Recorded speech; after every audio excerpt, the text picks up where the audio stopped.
All right, I have bad news. Bad news. We were just going to have Geraldo Rivera on to tell you guys that he would not vote for Donald Trump. No way. And he is just canceled, Dave. He canceled all radio stations this morning? Yes, sir. Something came up. He's changing his mind. You think he's changing his mind? He's friends. Everybody's changing their mind. He is friends with Donald Trump. Yes. Maybe they put something in the vault. In studio, you think maybe? Yeah. In studio, we have the guys who were just outside protesting or rallying, I should say. Rallying, not protesting. Positive. It's positive. How you feeling, Tim Reed? They're very positive. Right in the middle here. So, guys, you have a whole crew, and you scared the daylights out of the people in the front office. They were very nervous. Tim Trent, what are you doing out here today? Well, I'm here just to remind everybody that we have a press conference this morning at 10:30 at Union Station, the train station down at 321 Main Street. 3 Mohawk Valley, Central New York dedicated supporters of Donald Trump, that's the group that we're part of, have volunteered to serve as local delegates to the Republican National Convention. That convention will be held July 19th, 18th, 19th, and 21st in Cleveland. These volunteers will be loyal in voting to nominate Trump for U.S. President at the convention. Further details will be outlined at the press conference. So, are you fearing that they're going to try to railroad him still? They've been trying to do it for almost a year. Why would they stop now? Right.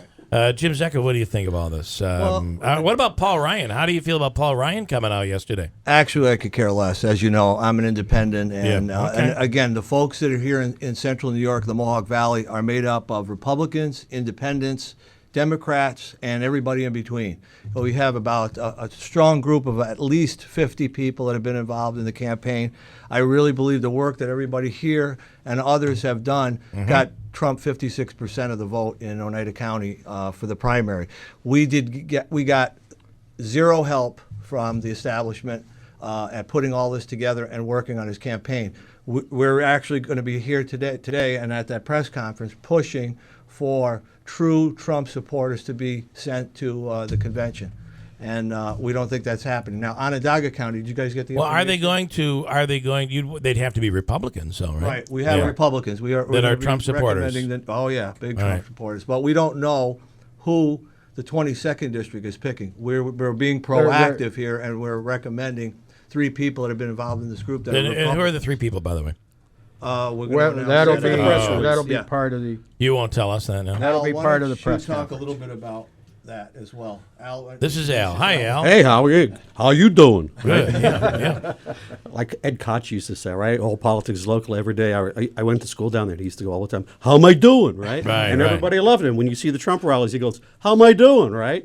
So there's something going on here. He's playing a game, and the game that's going on, by the way, just to finish up on what's going on in local politics here is, Trump was the master of The Apprentice. Never watched the show, didn't like it. He did a good job on it. Now he's trying to run for undercover boss of the United States. Yeah, okay. And people kind of understand that. And this whole thing with Paul Ryan and what's trying to go on with the establishment right now is another game show. It's called Let's Make a Deal. And, who's the master of the art of the deal? So let's see how it plays out.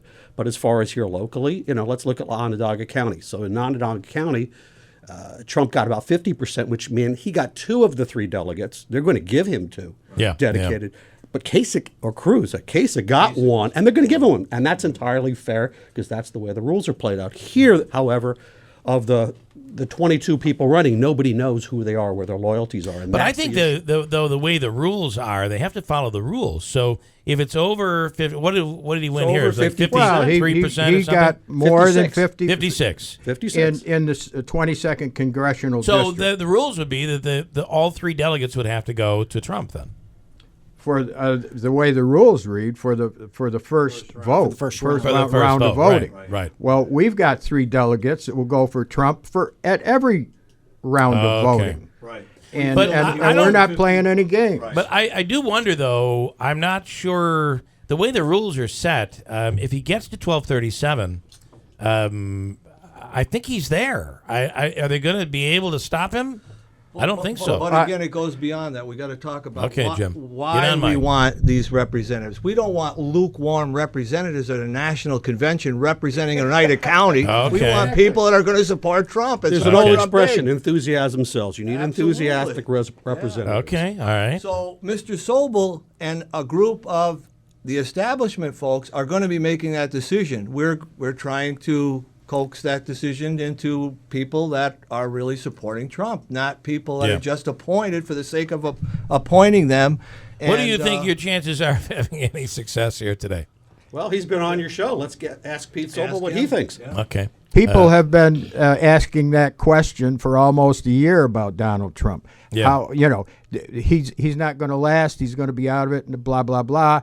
And the fact is, he's prevailing, and he continues to prevail. And frankly, as far as I'm concerned, I'm going to be right there. I'm here for the whole ride. Could we ask? Actually, Joe left, but Joe Okay. might know. I Go. mean, You got to get on mic, yeah. Jim. Jim, you got to get Can on. I ask you a question? You were asking about Joe Hobeika might know who Pete Sobel backs. So the 3 is for the 22nd district or Oneida County. Can you clarify that? The 22nd district. And for the includes record, Oneida But County. Oneida County is the largest district with the most weighted votes of all of the, and the same thing in Onondaga County, the Okay. 24th district. Tom Dady actually is one of the delegates, and he's from the Syracuse area. Okay, But all there right. are other representations, but it usually is weighted vote. Okay. Mike is here. I don't know. Have you heard anything, Mike? Mike Galimi's staying off mic. I don't know. And by the way, he is a great sax player. He As did a great musician, job, I can didn't he? tell you he did a great job. Yeah. On AM radio, you sounded perfect. Yeah. On FM, it'd have been awful, but still. I don't know where he was going. But love that compression. And Tim, you want to get in on your observation here? Well, yeah, I feel really badly that these guys didn't come on Monday when it was on TV because when we cut it out, I think Yeah, you should you're invite right. them right back. TV Make is sure on you Monday. got the TV's on Monday. Yeah, but thanks, I have a Tim. face for radio, guys. On mic, yeah, on mic. Women. There's always been this concern that there are no women supporting Donald Trump. I could tell you from this group, and not many of them are not here today, You have but two we of have them. two Yeah. lovely ladies here. If you'd like to have them talk about why they're supporting Trump, they could tell you. All right, well, bring him up to the microphone. Let's bring him up here. Retired school teacher. Who are you? And hi. Hi, how are you today? Good. I'm Barb Cavaretta, retired school teacher, Utica, and I taught parochial and public school. Okay. And I'm for Donald Trump because I feel that he's going to bring security. He's going to allow us to have our education system locally, and that I feel that he's going to secure the borders, and he's going to make America safe. And the Pew Research came out this morning.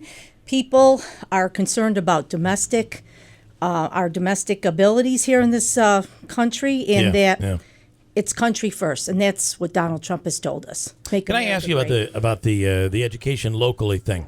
And you're a teacher. Yes. So what is wrong though with, like, let's say a teacher teaches in Utica, and she decides to go and teach in Whitesboro.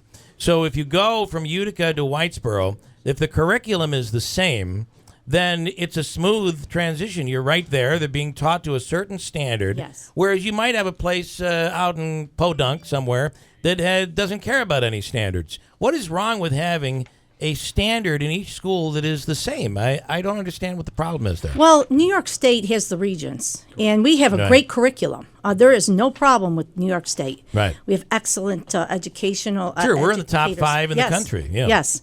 So I know why they wanted this Common Core. Yeah. They wanted every area of every state. It's really more about the other states than it is Yes. about New York. Yes, So when you yes. talk about New York, there's not really that much change. Teacher assessment is an issue, but Right. New York has really always been at the top. We've always been at the forefront. Districts try to do the same thing. It should be easy to go from district to district. Which it is. Which it is. So it really doesn't apply to us. No, it doesn't. All right. No. I'm But- glad to hear you say that. Yes, 'Cause yes. We're pretty okay in New York in terms of education. But I think that every state can work together. I don't Yeah. think the government should get involved in Got it. our education So they system. should all work together. Right. I Yeah. think parents and I think teachers need to work together, and I think that's where it is. All right. To help our children. How would we make them work together? Like in Mississippi, do you think they want to listen to New York? They probably Well, wouldn't. they won't listen to New York, but they'll have a standard of education that they can follow. Okay. In our footsteps. All right. I mean, we all have to work together. All right. Thank you. So you're not bothered by some of the sexist things that people have said that Donald Trump has said? No, because he was an entertainer. A lot of that was when he was on The Apprentice and in public life. And you can say anything you want in public life. All right. We have every right to discuss our views. And your comment, Bill, sums it up. You said what people have said Donald Trump said. I tried to be careful because I knew you'd jump on me if I said it the other way. Well, there's what Donald Trump says and what he means, and there's what people are portraying that to be. Like, and so you can either listen to the secondhand information or the straight information. I'll give you him. an example. When Donald Trump called Carly Fiorina horseface. He didn't. No. But he did. Jeff. This is a setup. Let me Hello. I was going to go to you to vet it out. Hey, you're higher energy. You guys. Stick with me. Stick with me. So the point You is, didn't win the $100. The point is that Donald Trump never. I don't think Donald Trump ever really called her horseface, right, Tim? No, he did It not. really didn't happen. He did not. Perception is But- 9/10 but of people's pe- reality. But Yeah, I the guess. stories get generated. Correct, and yes. The people who want to, they convert the stories into what they want them to Yes. be. Which is why I said what people say he said. Yeah. So how about the other lady? Would she like to come up? Yeah, Lou? Marcia, come on. Marcia's from Camden. Marcia, okay. Marcia does not want to come up, but she's here. All right, Marcia, why are you voting for Donald Trump? Oh, there's lots of reasons, but I went to 2 of his rallies, and in Rochester, I was on the front row and 10,000 people behind me, and they crushed me. And I called out to the security guard, and I said, help me, and he told him to get off me, and Trump had already gone past me. And I said, Trump, come back and sign my T-shirt. He came back around and signed my T-shirt and did not sign their hats. And that then was in it for you. Rome, I called out to him, remember in Rochester when I was crushed and you came back and signed my T-shirt? He said, I saved you. Oh, you remember And that? He is for the middle class. He is for the down and out. And he proved it to me. Gold sales are going to go through the roof. I mean, it's exciting. Everyone will have gold. Andrew is on the phone line right now. You're yeah, I know it's my day off, but I was listening in, and I have to say, everybody should listen to Mrs. Cavaretta. You know, she was my 8th grade science teacher. Oh, this is our Andrew. Yeah. This is my Andrew. Hi, Okay. honey. How are you? And Lemoyne grad. Very, very good Lemoyne student. alum. Oh, you're a Lemoyne alum as well. Yes, I am. Yeah, as is I graduated Andrew. again with the students I had in my class. Wow. That was the year I got my administration certification. Oh, that's really cool. So, Andrew, you're a big supporter of her. She should be running for president, right? I think so. I think Yeah. at the very least, maybe New York 22. Who knows? Okay, all right. Oh, okay. Thank you, Andrew. You're on my team, honey. All right, there you Right. go. Okay, well, I'm going to break and we'll come back and finish up with these Trump ralliers. It all started out in the beginning out on River Road. And they were people in this building are so afraid. I swear to God. They did not know what was. They were ready to lock the doors, the whole 9 yards. This was funny. I got a break. We'll come right back at WIBX.